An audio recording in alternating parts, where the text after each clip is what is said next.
Mas os irmãos,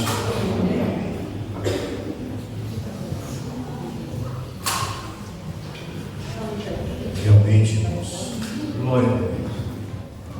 Algumas experiências nós temos na vida e são necessárias. Precisamos ter experiências, principalmente experiências com Deus, são necessárias. E algumas experiências que a vida nos proporciona acabam nos remetendo à palavra de Deus, acabam nos remetendo àquilo que nós, desde a infância, nós temos aprendido. E também algumas preocupações nos são reveladas. Nós realmente tivemos uma experiência, irmãos, que é um misto de alegria e de tristeza. Nós, quando entramos no Coliseu, eu conversando com a minha esposa, e eu olhei a arena lá, ela é desmontada, parte dela é montada, só um pedacinho foi restaurado para nós sabermos como era antes, e a parte da arena desmontada com as ruínas embaixo. E ali você ficava olhando aquela cena e toda aquela construção gigantesca, irmãos. Ela é maior do que um estádio de futebol, como por exemplo a Vila Belmiro, bem maior. Ela lembra um pouco o tamanho, para quem já esteve lá no Morumbi, lembra um pouco o tamanho do Morumbi. E eu fiquei imaginando todas aquelas arquibancadas repletas de homens e mulheres, olhando os cristãos sendo lançados aos leões e se divertindo com esta cena. E eu fiquei pensando, aqui foi o berço, não do cristianismo, porque o cristianismo surgiu em Jerusalém, surgiu em Belém, surgiu no local que hoje nós chamamos de Israel, mas foi naquelas terras, foi dentro daquelas construções em que o imperador Constantino definiu que o cristianismo seria então a religião nacional de Roma, a religião oficial de Roma seria o cristianismo. Os irmãos sabem que naquela época o Império Romano era o maior império de toda a terra. Eles começaram conquistando desde a ponta onde é Portugal hoje, os irmãos imaginam, lá na pontinha, a Península Ibérica, lá no comecinho da Europa, passando por todo o litoral mediterrâneo, contornando o litoral por onde é Israel, é por isso que eles conquistaram lá a Jerusalém, passando pelo norte da África, conquistando o Egito e também aonde nós conhecemos hoje, que é o Marrocos. Então toda essa área, toda a área por volta do Mediterrâneo era o Império Romano, e ali foi instituído então que o cristianismo seria a religião oficial. E como nós vemos lá, as igrejas se transformaram em atrações turísticas. Aquilo que foi considerado como berço do cristianismo, hoje a sede do catolicismo está lá, num país pequeno, nós o atravessamos totalmente,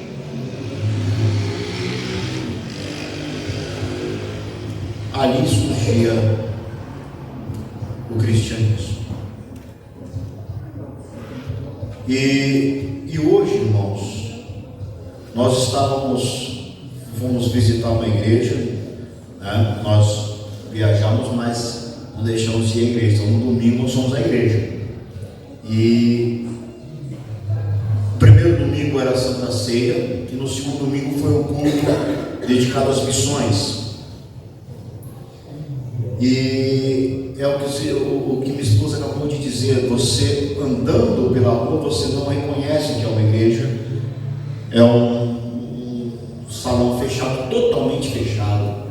As portas, elas têm vedação por conta do frio, e aí acaba vedando também o som, mas o culto não é realizado de portas abertas, é realizado de portas fechadas. Tem só uma plaquinha do lado de fora da igreja, Assembleia de Deus, lá de fora da igreja. E quando nós chegamos lá, ainda pensei, mas será que não está funcionando hoje, não está aberto hoje? Aí o Tiago, não está aberto, é só puxar a porta e entrar. Então puxamos a porta e entramos. E aí começam as nossas preocupações. Porque, irmãos, nós somos reflexo daquilo que está acontecendo lá naquele outro lado do mundo.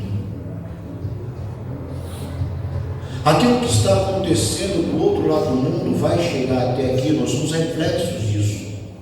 Nós estamos alguns poucos anos atrasados, e esse atraso ele está cada vez menor por conta da facilidade na comunicação.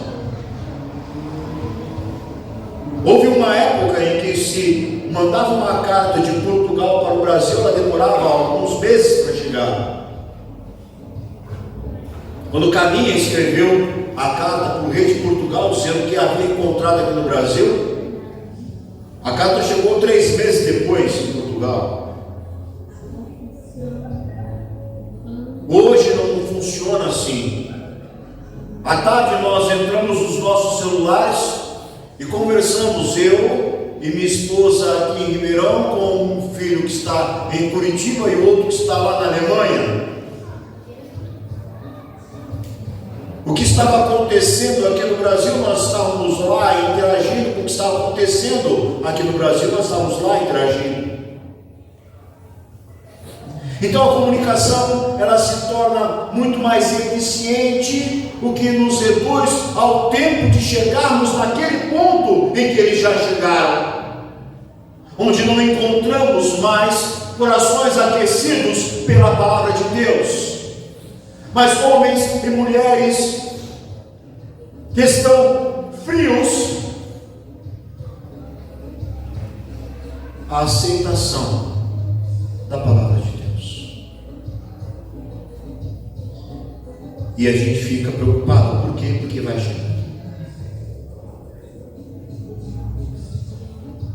Mas como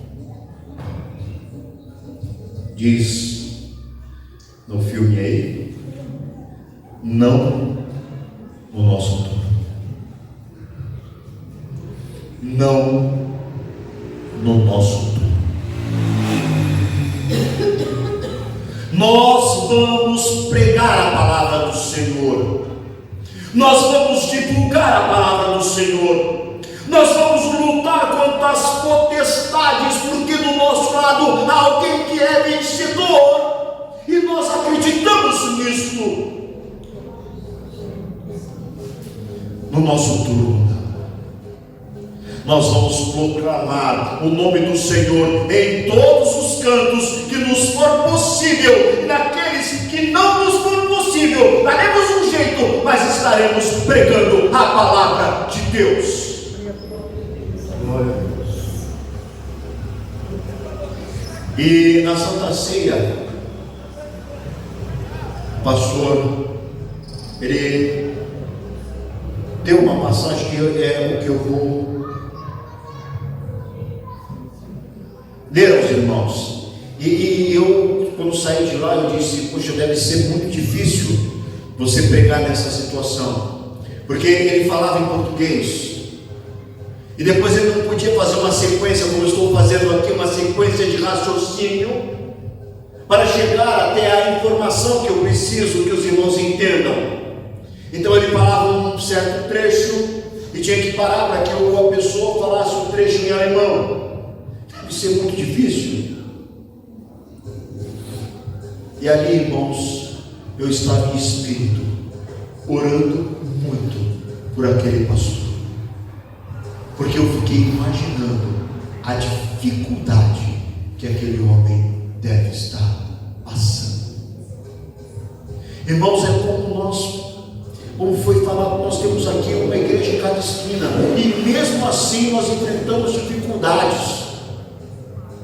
Nós temos a possibilidade de trabalharmos com as portas abertas e o som ligado a um volume que, se não tomarmos cuidado, ele pode até incomodar, mas nós temos a liberdade de o fazer.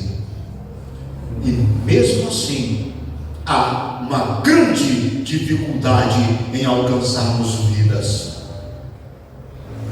E lá, irmãos, aquele pastor sofrendo numa terra distante, longínqua, falando uma língua que não é a dele, tendo que pregar o evangelho para pessoas que não entendem o que ele fala.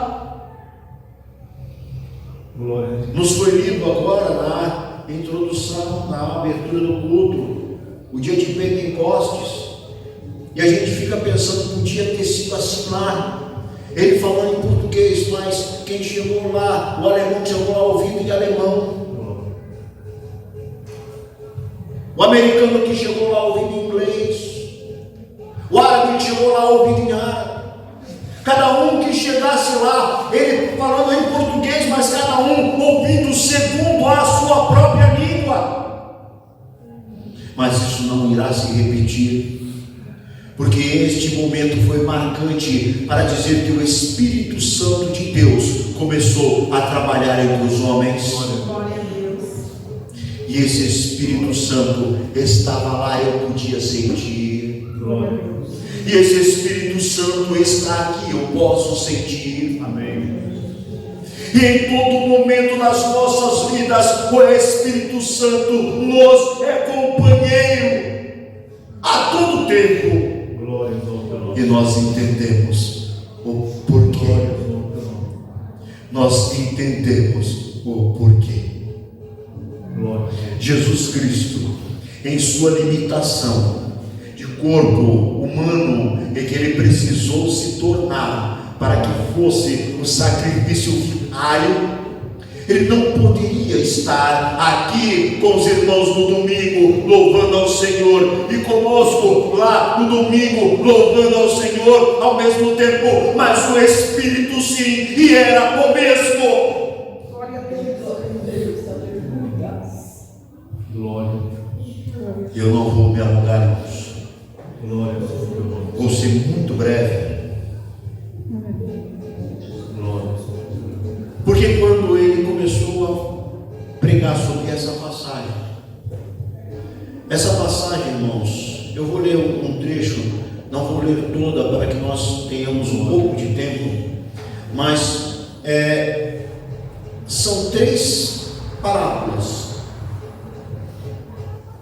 E é muito comum nós falarmos de uma parábola, falarmos de outra parábola e da terceira parábola, mas eu analisando aquilo que o irmão estava falando, na minha cabeça eu ficava pensando e analisando o trecho todo. O Espírito Santo do Senhor me fez entender que são 3 parábolas, mas elas não podem ser divididas, não podem ser separadas. Cada uma tem um pontinho de significado distinto da outra, mas quando nós juntamos as 3 parábolas, nós chegamos em uma ideia comum: recuperarmos aquele que se há perdido. Está no Evangelho, segundo o evangelista São Lucas, no capítulo 15.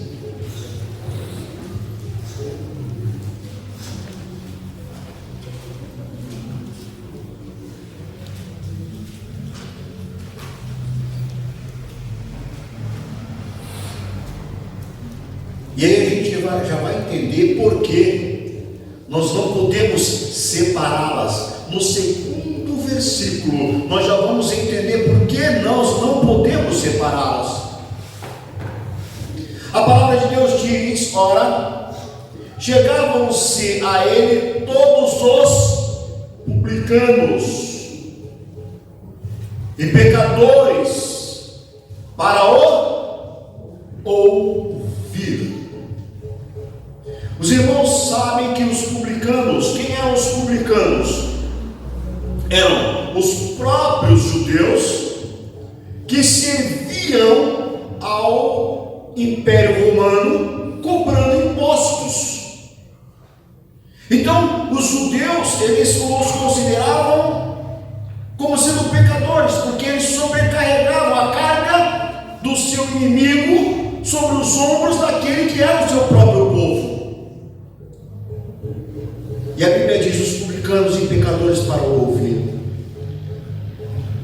Havia uma necessidade nos corações para ouvir o Senhor Jesus. Há uma necessidade no coração para que o mundo ouça a palavra de Deus. Mas o segundo, ele diz assim: os conhecedores da palavra, os estudiosos da palavra, aqueles que conheciam muito a Bíblia, aqueles que conheciam muito os profetas e aquilo que eles diziam. Os fariseus e os escribas murmuraram, dizendo: este homem recebe pecadores e come com eles. Nós não podemos nos misturar com os pecadores. Nós não podemos nos misturar com os publicanos. Nós somos uma condição diferenciada daqueles que têm conhecimento da palavra e dos profetas. Não podemos nos misturar. E aí Jesus, no meio daqueles publicanos e pecadores, então ele lhe propôs esta parábola: qual de vós é o homem que, possuindo 100 ovelhas, e perdendo uma delas, não deixa as 99 no deserto e não vai após a perdida até que a encontre, e achando-a, põe sobre os seus ombros, cheios de júbilo.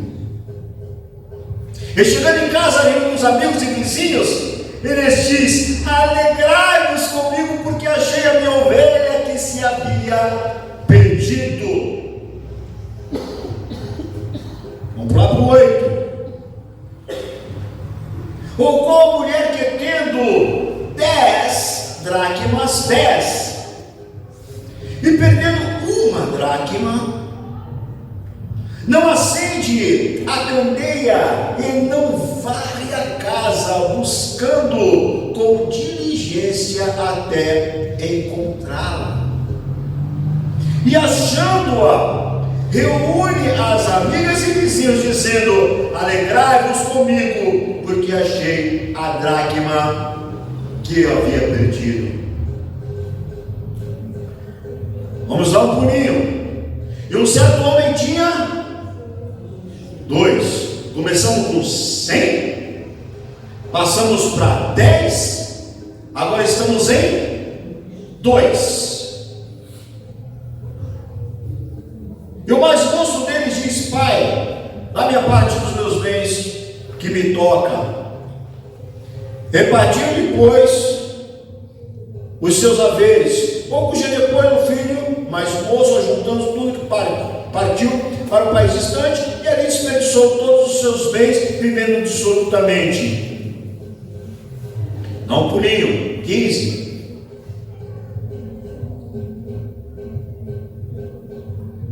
Não, 15 não. Pulando. 18.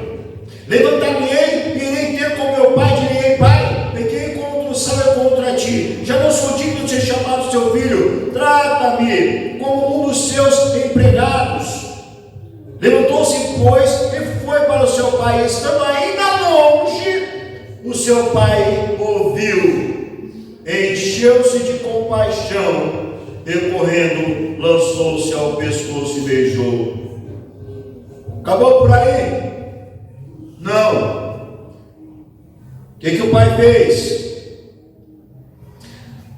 Trazei o que? Depressa a melhor roupa, vestir, ponde um anel no dedo, alpaca nos pés, traz também um bezerro cevado, matai-o e comamos, regozijamos-nos, porque este meu filho havia sido morto e reviveu.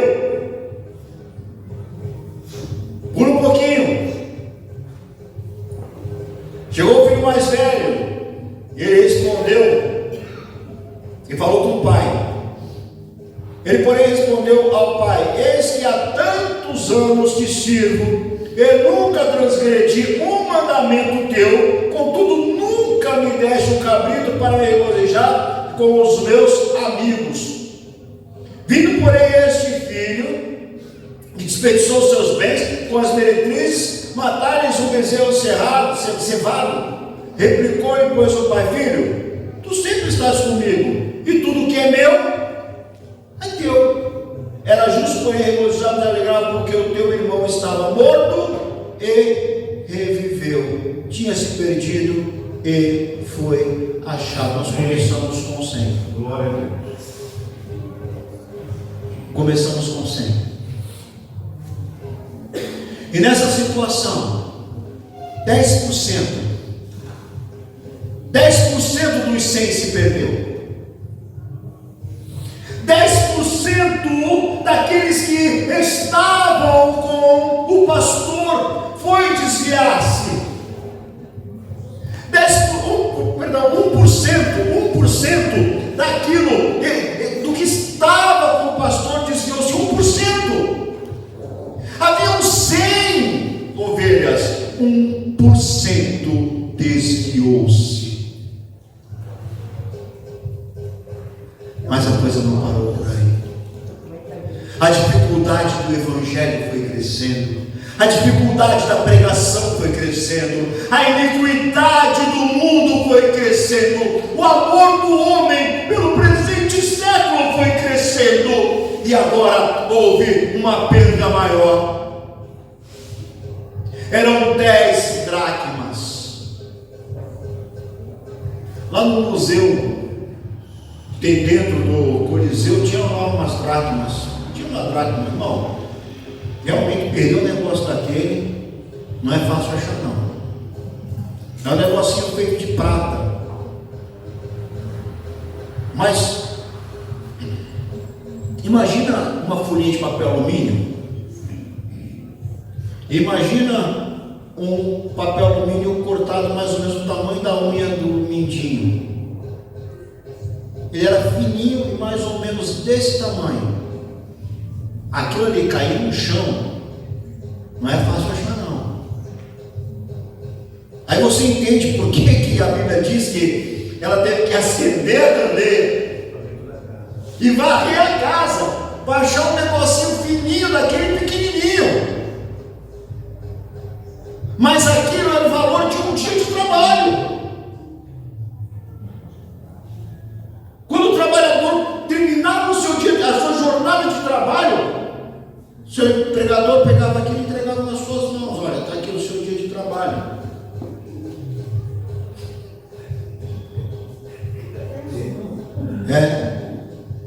E agora não é mais 1%, mas 10%. daquilo que havia na mão daquela mulher, daquele trabalhador, daquele que havia se sacrificado para poder obter aquele valor naquele dia. Aquilo, 10% agora se perdeu, não é mais 1%. 10% foi perdido. E agora o mundo continua. O mundo continua fervilhando com os seus manjares. O mundo continua fervilhando com todas as suas benevolências. Tudo aquilo que parece ser uma grande felicidade para o ser humano. A iniquidade continua tomando conta do mundo. O amor às coisas do mundo continuam crescendo e aumentando a cada dia. E agora não é mais 1%. Agora não era mais 10%.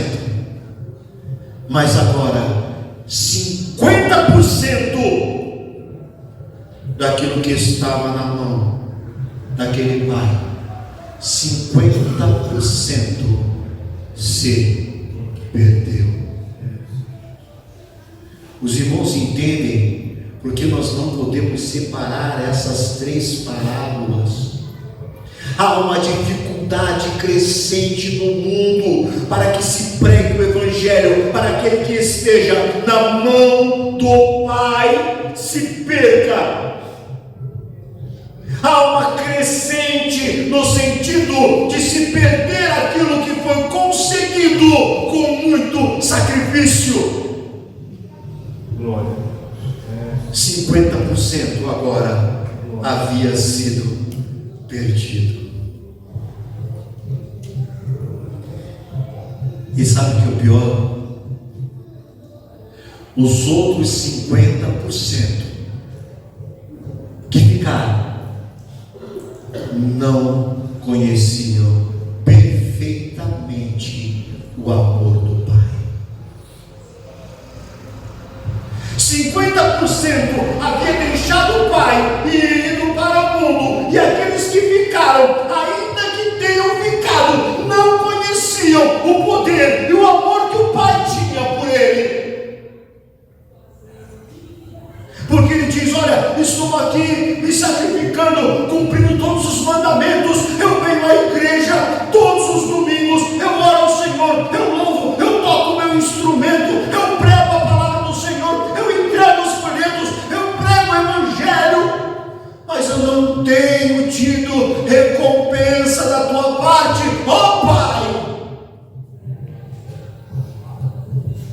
porque não reconhece que aquilo que é de Deus é teu também. Ele diz: filho, você não está entendendo. O seu irmão, ele estava na mesma condição que você. Ele se perdeu, ele foi para longe dos nossos domínios. Ele voltou para os nossos domínios. Vamos fazer festa por isso. Mas você precisa entender uma outra coisa, filho.